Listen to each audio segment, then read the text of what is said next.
John Deere has long been synonymous with the American heartland. The green and yellow tractors, plows, and harvesters have been the backbone of farming communities for generations, a symbol of hard work, innovation, and rural resilience. For over 180 years, the company's products have powered family farms, guided by the belief that American agriculture is the foundation of the nation's economy.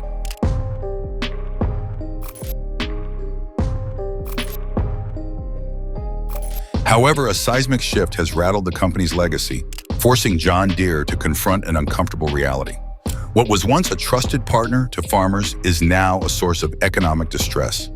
The company, once seen as a pillar of American industry, has pivoted its business model in ways that have left rural communities questioning its commitment.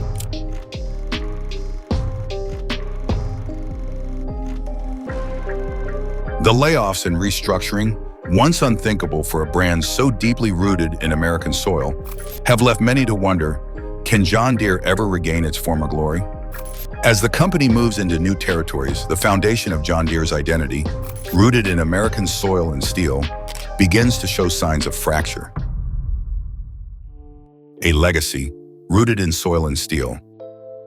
Founded in 1837 by a blacksmith named John Deere, the company's humble beginnings marked the start of a legacy that would become inextricably linked to America's agricultural revolution. Deere's vision was clear from the outset: provide farmers with tools that would help them cultivate the land and grow their future. His first plow was revolutionary, able to cut through the tough prairie soil of the American Midwest with ease, a feat no other plow had accomplished before. Over the decades, John Deere's company would evolve into a powerhouse, its green and yellow color scheme becoming more than just a brand. It became a cultural fixture. The iconic tractors, combines, and harvesters were seen not only on farms, but as symbols of American strength, resilience, and ingenuity. As the company expanded, so too did its presence in rural communities across the country. John Deere was woven into the very fabric of small towns, from Iowa to Illinois, where its factories became the lifeblood of local economies. Generations of workers were employed in Deere's plants, and farmers, from small family operations to large commercial enterprises, turned to the company for the tools they needed to succeed. The equipment wasn't just a piece of machinery, it was a trusted partner in the farm-to-table journey. For decades, farmers knew that when they bought John Deere, they were getting the best. Deere's unwavering commitment to quality and dependability made it a brand synonymous with trust. The connection between John Deere and the American farmer grew so deep that it became more than just transactional. It was built on mutual respect, shared values, and a common vision. Deere wasn't just supplying equipment, it was helping shape the success of farming communities across the nation. The green and yellow brand was as much a part of the American landscape as the fields it helped cultivate. Yet as times change, so too do the forces that shape industries. The very relationship that once seemed inseparable between John Deere and rural America is now beginning to fray. The pressures of global trade, internal restructuring, and shifting production strategies have placed John Deere in a position where its legacy is under threat, and the connection it once had with the heartland is increasingly strained. As John Deere faces growing external challenges, whether from trade wars, rising costs, or the decision to outsource manufacturing, the company's deep-rooted bond with its loyal customers and communities is being tested. Once a brand that defined the very essence of American agriculture, John Deere now finds itself at a crossroads, unsure of how to navigate an evolving industry landscape that threatens to change everything it once stood for. Cracks begin to show: trade tensions and tariff troubles. During the Trump administration, the United States embarked on a series of trade wars that would dramatically reshape the global economic landscape. What began as an effort to protect domestic industries quickly escalated into a full-scale confrontation with major global trading partners. For John Deere, one of the nation's most beloved manufacturing giants, the effects were both immediate and profound. The steel and aluminum tariffs imposed by the U.S. triggered an immediate spike in production costs, squeezing the company's margins and pushing its profitability to the brink. As a company that relies heavily on raw materials, Deere found itself caught in a vice. Costs soared while it eyed an uncertain future in a market that had become increasingly volatile. For a company that had spent decades enjoying relatively smooth operations, this disruption was a shock. John Deere's products, known for their durability and precision, were becoming more expensive to manufacture, threatening the company's ability to keep prices competitive. These rising costs didn't just disrupt Deere's domestic operations, they complicated its global supply chain, introducing delays and uncertainties that made it harder to meet international demand. As a company that had long been a trusted partner to farmers around the world, this shift had serious implications. The costs associated with tariffs were especially damaging for Deere's ability to serve farmers in emerging markets, where the price of equipment had to remain affordable for customers who often operated on razor-thin margins. With the tariffs, Deere found itself in a position where it was less able to deliver on its promise of affordable, reliable equipment for those who needed it most. Meanwhile, China, one of Deere's most important international markets, responded with retaliatory tariffs of its own, further tightening the company's grip on its global reach. What had once been a growing and profitable market now seemed increasingly distant, as China's retaliatory measures began to stifle Deere's expansion prospects in the region.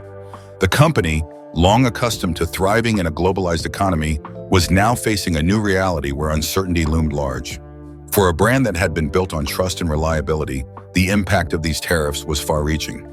What was once an optimistic company known for its innovation and long-term vision now found itself scrambling to navigate the geopolitical tensions and market fluctuations. In response to these mounting pressures, John Deere made a bold and controversial strategic pivot. The company decided to shift much of its manufacturing to Mexico, a move designed to help offset the rising costs caused by the tariffs and to tap into lower labor costs. This decision, while economically motivated, would have far-reaching consequences.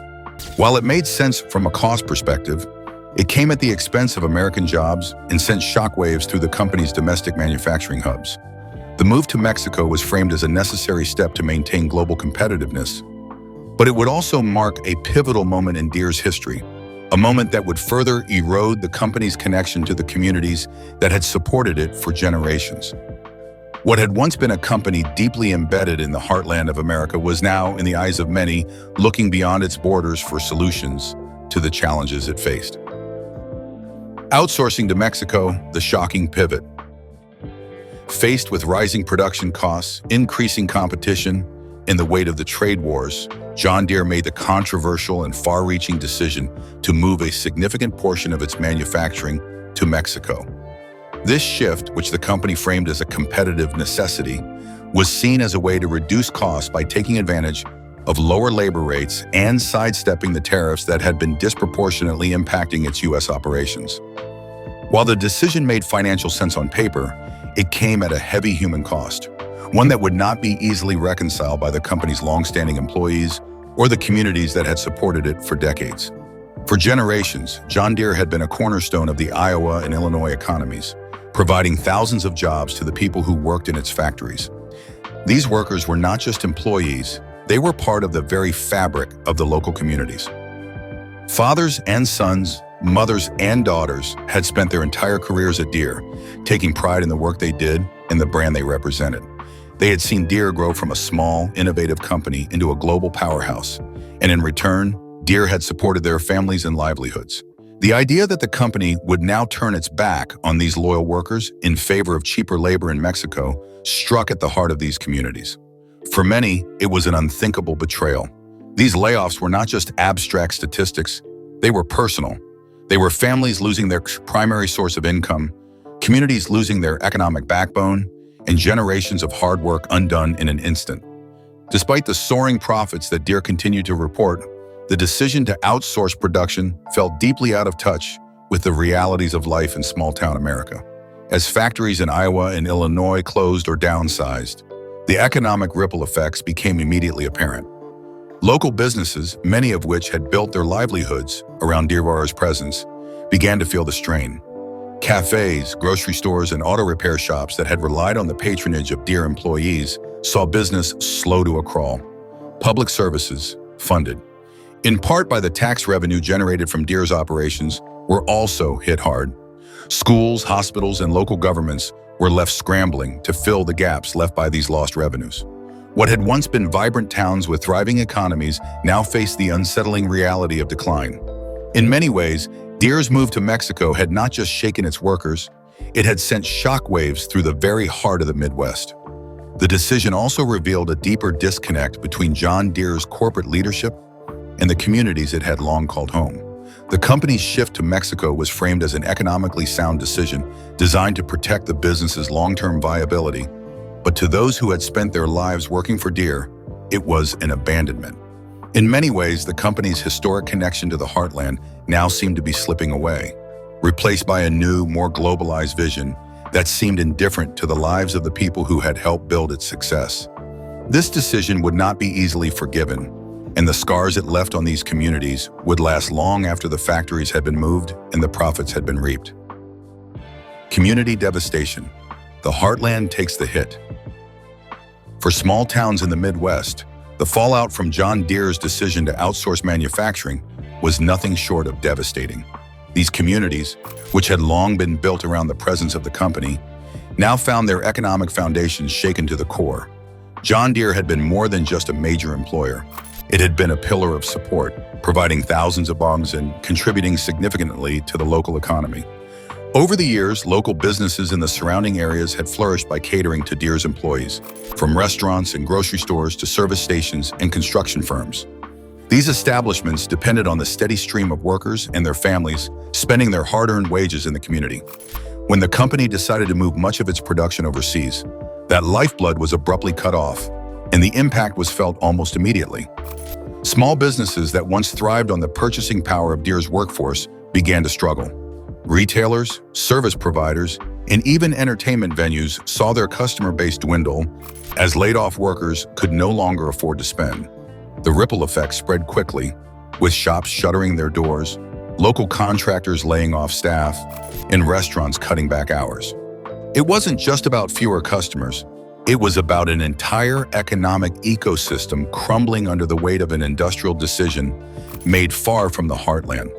The sense of community that had once been so tightly knit around John Deere's presence began to unravel, leaving residents unsure of where to turn next. The decline in economic activity didn't stop at small businesses. The tax revenues generated by the company's operations had long been a crucial source of funding for public services. Schools, hospitals, fire departments, and local government programs all relied on this revenue to function. With Deere's retreat, these tax revenues began to shrink dramatically. Local governments, already stretched thin, found themselves scrambling to make up for the shortfall. In some areas, public schools were forced to lay off teachers, and healthcare providers struggled to keep clinics open. The loss of tax income left towns and counties grappling with budget deficits that impacted their ability to maintain essential services. As the pain deepened, the future of these small towns began to look increasingly uncertain. What had once been vibrant communities were now facing the grim reality of economic collapse, with no clear recovery plan in sight. The sense of loss within these towns was more than just financial. It was emotional. For decades, John Deere had been woven into the fabric of life in the Midwest. Generations of families had worked at its factories, and the company's green and yellow machines were a common sight on farms and fields, a testament to the hard work and determination that defined rural America. For many, the decision to move production overseas felt like an abandonment, a betrayal of the very communities that had helped the company grow. And as the crisis deepened, it became clear that John Deere's retreat was not just about business. It was about the erosion of trust between the company and the people who had once considered it a cornerstone of their lives. The communication breakdowns within the company only fueled the frustration and anger of workers and residents alike. News of layoffs and factory closures was not communicated clearly or empathetically. Workers often found out about their fate through rumors, or worse, through the media, rather than from their employers. This lack of transparency created a deep sense of betrayal among employees and the broader community, further eroding the trust that had once existed. For a company that had prided itself on its close ties to the heartland, the cold, impersonal handling of this transition felt like a stark contrast to the values it had once embodied. The anger and frustration among former employees and residents were palpable, and the feeling of being left behind only grew stronger as time went on. What had once been a proud, thriving community now found itself in the midst of a painful economic and emotional crisis, with no clear path forward. Behind closed doors, communication breakdown. The layoffs that followed Deere's decision to offshore jobs were handled with little transparency. Many employees learned about the cuts late in the process, often through rumors or the press, rather than from their employers. This lack of communication only added to the sense of betrayal felt by longtime workers. While Deere publicly projected confidence and optimism about its future, behind closed doors, a different story was unfolding. The company failed to explain why these job losses were necessary or how it planned to help displaced workers. Mistrust grew, both within the factories and in the towns where employees lived. What had once been a cherished relationship between company and community now seemed like a distant memory, replaced by uncertainty and resentment. The emotional toll of these decisions left many questioning whether the company they had once trusted would ever return to its roots. As this dissatisfaction spilled over into public discourse, the response was swift, with social media outrage and political backlash erupting. From factory floor to protest lines. Social media, once a space for celebrating John Deere's products, quickly became a battleground for its detractors. The hashtag #BoycottDeere began trending as former employees and concerned citizens took to the internet to express their outrage. Protests broke out across the Midwest, with workers and activists demanding accountability. The political fallout was just as swift, as lawmakers from both parties voiced their anger at the company's decision to offshoring jobs. Even governors weighed in, proposing legislation to penalize companies like Deere that chose to send jobs abroad. Behind the scenes, leaked memos revealed that John Deere was aware of the potential backlash, but chose to move forward anyway. The company, once lauded for its American values, now found itself in the center of a political firestorm. The fallout was inevitable. Deere's reputation had taken a significant hit. As John Deere faced increasing scrutiny, its competitors began to seize the opportunity to fill the void left by the brand's tarnished image. The competition rises, rivals fill the void. As John Deere struggled with its internal turmoil and negative public perception, its competitors began to capitalize on its vulnerabilities. Companies like Kubota, CNH Industrial, and Caterpillar swiftly ramped up their U.S. operations, eager to fill the void left by Deere's declining reputation. These brands, often smaller in scale but nimbler in approach, position themselves as farmer-first, community-driven alternatives to John Deere's now controversial practices. By emphasizing their local ties, these companies offered incentives, such as better pricing and enhanced customer support, specifically targeting disillusioned Deere customers. Kubota, for example, introduced new models designed with ease of use and cost-effectiveness in mind, attributes that resonated deeply with American farmers who felt abandoned by Deere. The narrative of corporate responsibility became a cornerstone of these rival marketing strategies, and they were quick to align themselves with the values John Deere had once championed. Farmers began to rethink their loyalty, especially when these competitors offered better service and more transparent practices. Deere's reputation for dependability was no longer a given. It was now something rivals were working hard to usurp. In this environment, Deere's loss became an opening for others to claim a bigger share of the market, creating an increasingly competitive landscape. These companies were not only fighting for market share, they were fighting to redefine what it meant to be a trusted partner in the agricultural world. And they knew that, in a rapidly changing market, speed and adaptability were crucial to success. As John Deere faced competition from these aggressive newcomers, it became clear that its traditional methods of dealing with both innovation and public relations were no longer enough. Automation or alienation. John Deere, always a leader in agricultural innovation, has increasingly turned to automation in an effort to maintain its competitive edge in the evolving market. The company's aggressive push toward autonomous machinery is part of a broader strategy to integrate cutting-edge technologies like AI, robotics, and data analytics into farming equipment. On paper, this shift represents a leap forward. Farming could become more efficient, less labor-intensive, and even more environmentally friendly. However, for many farmers, the rise of autonomous machinery has raised concerns about the human toll of this technological revolution. As Deere continues to invest heavily in automation, many see it not as a tool that supports workers, but as a sign that the company is ready to replace them. The debate over the right to repair adds to the tension, as farmers feel they are being stripped of their ability to maintain and repair the equipment they've relied on for years. Deere's shift to high-tech proprietary systems that limit consumer control has further alienated loyal customers who once saw the company as a partner. These advancements, while efficient, come with a growing sense that technology is making the relationship between John Deere and the farmers who depend on it more transactional and less personal. As farmers grapple with the balance between embracing innovation and protecting their livelihoods, Deere faces the uncomfortable reality that its high-tech vision may be alienating the very people it has long depended on. As the company's technological vision increasingly isolates its customer base, it faces a mounting reputation crisis that threatens its position as a trusted brand. Reputation crisis, from loyalty to distrust. John Deere's once unassailable reputation as a trusted brand for farmers has begun to unravel in the face of its recent decisions.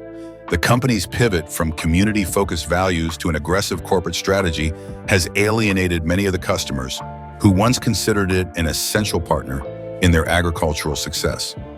Midwest farmers, long loyal to the brand, now find themselves turning away, questioning whether Deere still represents the values they hold dear. Dealer sentiment, too, has taken a hit as local dealerships see declining orders and growing dissatisfaction among their customers. What had been a brand synonymous with quality, reliability, and a deep connection to farming culture has now become a symbol of corporate indifference. The public perception of Deere has shifted from that of a beloved American institution to that of a company more concerned with profit margins than the communities it helped build. This disconnect is increasingly evident in the marketplace, where Deere's new high-tech machinery is seen as a product of corporate overreach rather than a meaningful solution for farmers.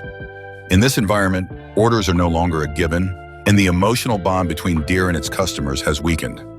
This crisis of loyalty presents a significant challenge for the company, as it must now rebuild trust in a market that has become more skeptical and less forgiving of corporate missteps.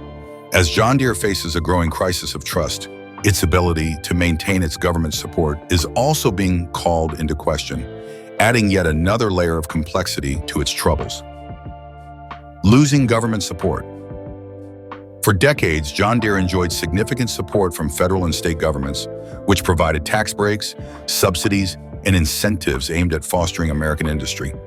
However, as the company's decisions to offshore jobs and shift its production strategy have drawn criticism, lawmakers are now reevaluating Deere's eligibility for such government support.